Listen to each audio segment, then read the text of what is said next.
അഹങ്കാരത്തോടെയോ കുറ്റപ്പെടുത്തലോടെയോ അല്ല, മറിച്ച് സ്നേഹത്തോടെയും ഗുണകാംക്ഷയോടെയും കൂടിയാണ് അള്ളാഹുവിൻ്റെ മാർഗത്തിലേക്ക് നാം മറ്റുള്ളവരെ ക്ഷണിക്കേണ്ടത്. നാം നൽകുന്ന ഉപദേശങ്ങൾ ആദ്യം നമ്മുടെ ജീവിതത്തിൽ ഇംപ്ലിമെൻ്റ് ചെയ്യേണ്ടതുണ്ട്. അതോടൊപ്പം നാം മറ്റുള്ളവരിലേക്കും കൈമാറുക. അപ്പോഴാണത് ഏറ്റവും മഹത്വമുള്ളതാവുന്നത്.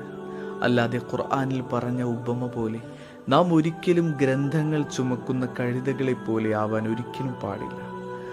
മറ്റുള്ളവരും നമ്മോടൊപ്പം സ്വർഗത്തിൽ ഉണ്ടാവണമെന്നുള്ള അതിയായ ആഗ്രഹം നമ്മളിൽ ഉണ്ടാവേണ്ടതുണ്ട്.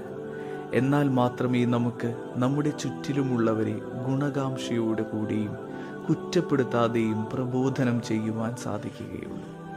നബി സല്ലല്ലാഹു അലൈഹി വസല്ലം പറഞ്ഞതായി നമുക്ക് ഇങ്ങനെ കാണാൻ സാധിക്കും: gentleness is not found in anything except that it beautifies it, and it is not removed from anything except that it makes it defective.